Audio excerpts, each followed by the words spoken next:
मित्रांनो बघा, आज ना ह्या व्हिडिओमध्ये आपण एका अशा प्रश्नावरती आपण चर्चा करणार आहोत, जो प्रश्न ना प्रत्येक पुरुषाला आपल्या आयुष्यामध्ये ना एकदा तरी पडतो, पण त्या प्रश्नाचं उत्तर ना कधी त्याला भेटत नाही। तर तो प्रश्न असा आहे की लग्नानंतर ना ज्या बायका असतात त्या जाड का होतात। लग्न झाल्यानंतर ना बायकांच्या शरीराचे काही जे अवयव असतात ना, म्हणजे बाईचं पोट, म्हणजे बाईचं स्तन, म्हणजे बाईचं ढुंगण, असे काही अवयव असतात ना, तर ते अवयव ना लग्न झाल्यानंतर म्हणजे 30-35 वर्षानंतर म्हणजे त्या बाईचे अवयव ना आपोआप वाढतात का, म्हणजे त्या अवयवांचा आकार ना आपोआप मोठा हा कसा होतो। तर मित्रांनो ह्याच्या बाबतीत ना आज मी तुम्हाला डिटेलमध्ये सर्व काही सांगणार आहे। बेसिकली मित्रांनो आज ना ह्या व्हिडिओमध्ये मी तुम्हाला अशी काही कारणं तुम्हाला सांगणार आहे, ज्या कारणांमुळे ना बायकांच्या शरीरामध्ये हा बदल होतो। तर मित्रांनो तुम्हाला ना जर जाणून घ्यायचं असेल की लग्नानंतर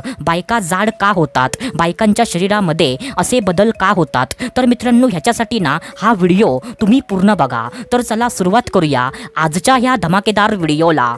तर मित्रांनो बघा, सर्वात पहिल्यांदा जे पहिलं कारण आहे तर ते पहिलं कारण ना असं आहे मित्रांनो की मित्रांनो हार्मोनल चेंजेस। होय मित्रांनो, काय बोललो मी, हार्मोनल चेंजेस। आता बघा मित्रांनो, लग्न झालं ना की बायकांना आपल्या नवऱ्यासोबत शरीर संबंध ते ठेवायला सुरुवात करतात, आणि रोज ना शरीर संबंध ठेवल्यामुळे ना बायका रोज आनंदी राहतात। त्यांच्यामध्ये ना जो हॅपीनेस असतो ना, तर तो हॅपीनेस दिवसेंदिवस त्यांच्यामध्ये वाढतो, आणि हॅपीनेस वाढल्यामुळे ना म्हणजे बायकांच्या अंगामध्ये, बायकांच्या शरीरामध्ये जे दोन महत्त्वाचे जे हार्मोन्स असतात ना, पहिला म्हणजे इन्सुलिन आणि दुसरा म्हणजे इस्ट्रोजन। सो म्हणजे असे हे दोन हार्मोन ना बायकांच्या शरीरामध्ये प्रचंड प्रमाणामध्ये ते वाढायला सुरुवात करतात। आणि मित्रांनो एकदा एका बाईच्या शरीरामध्ये इन्सुलिन आणि इस्ट्रोजन म्हणजे हे दोन हार्मोन ना जर प्रचंड प्रमाणामध्ये जर वाढायला सुरुवात झाली ना, तर त्या बाईच्या शरीरामध्ये तुम्हाला असे बदल तुम्हाला दिसून येतात। त्या बाईचे ना काही अवयव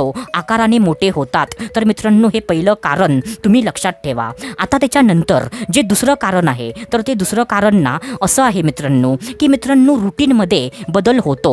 होय मित्रांनो, काय बोललो मी, रुटीनमध्ये बदल होतो। आता बघा मित्रांनो, लग्न झालं ना की बाईच्या रुटीनमध्ये म्हणजे तिच्या दिनचर्यामध्ये बदल होतो। म्हणजे जेव्हा ती मुलगी असते ना तेव्हा तिच्या डोक्यावरती कोणत्याही प्रकारच्या जबाबदाऱ्या म्हणजे तिच्या डोक्यावरती नसतात, आणि लग्न झालं ना की त्या बाईला ना घर बघावं लागतं, पोरं बघावी लागतात, म्हणजे तिच्या डोक्यावरती ना जबाबदाऱ्या येतात। आणि मित्रांनो काय काय बायका तर ना लग्न झाल्यावरती घर बघून म्हणजे त्या जॉब पण करतात। आणि मित्रांनो असा बदल ना म्हणजे त्यांच्या रुटीनमध्ये, त्यांच्या दिनचर्यामध्ये असा बदल झाल्यामुळे ना त्या स्त्रियांच्या शरीरामध्ये तुम्हाला असा बदल तुम्हाला दिसून येतो। त्या स्त्रियांच्या शरीराचे ना काही अंग आकाराने मोठे आपोआप व्हायला लागतात। तर मित्रांनो हे पण कारण ना तुम्ही लक्षात ठेवा। आता त्याच्यानंतर जे तिसरं कारण आहे तर ते तिसरं कारण ना असं आहे मित्रांनो की मित्रांनो डाएट फॉलो अजिबात न करणं। होय मित्रांनो, काय बोललो मी, डाएट फॉलो अजिबात न करणं। आता बघा मित्रांनो, लग्ना अगोदर ना जी मुलगी असते ना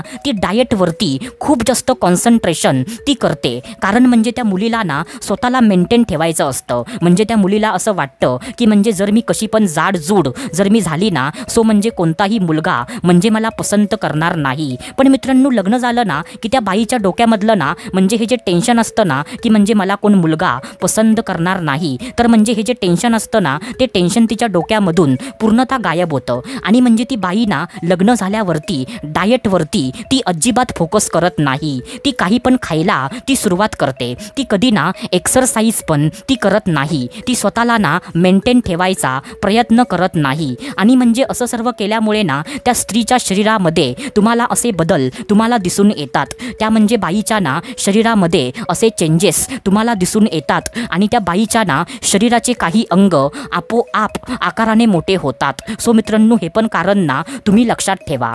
आता त्याच्यानंतर जे चौथं कारण आहे तर ते चौथं कारण ना हे असं आहे की मित्रांनो प्रेग्नन्सीमुळे। होय मित्रांनो, काय बोललो मी, प्रेग्नन्सीमुळे। आता बघा मित्रांनो, लग्न झालं ना की काही वर्षातच त्या बाईला ना एखाद दुसरं मूल तिला होतं। ती बाई ना एखाद्या मुलाला ती जन्म देते, आणि म्हणजे एखाद्या बाईची ना एखाद दुसरी प्रेग्नन्सी त्या बाईची झाली ना, सो मित्रांनो प्रेग्नन्सी झाल्यावरती बाईच्या शरीरामध्ये ना खूप सारे हार्मोन्स प्रचंड प्रमाणामध्ये वाढायला सुरुवात करतात आणि म्हणजे त्या बाईच्या शरीरामध्ये ना खूप सारे बदल तुम्हाला दिसून येतात. म्हणजे मित्रांनो जर तुम्ही निरीक्षण कराल ना तर तुम्हाला दिसून येईल की ती बाई ना लग्नाच्या अगोदर कशी होती, लग्न झाल्यावरती कशी होती आणि तिला एखाद दुसरं मूल तिला झाल्यावरती ती दिसायला कशी आहे. म्हणजे तुम्हाला ना म्हणजे ह्या गोष्टीमध्ये खूप जास्त डिफरन्स तुम्हाला दिसून येईल मित्रांनो. तर मित्रांनो आशा करतो जे मी तुम्हाला सांगितलं ते सर्व काही तुम्हाला समजलं असेल. तर आपण भेटूया दुसऱ्या व्हिडिओमध्ये. तोपर्यंत धन्यवाद. खुश रहा, हॅप्पी रहा, स्वतःची काळजी घ्या. Love you so much all of you.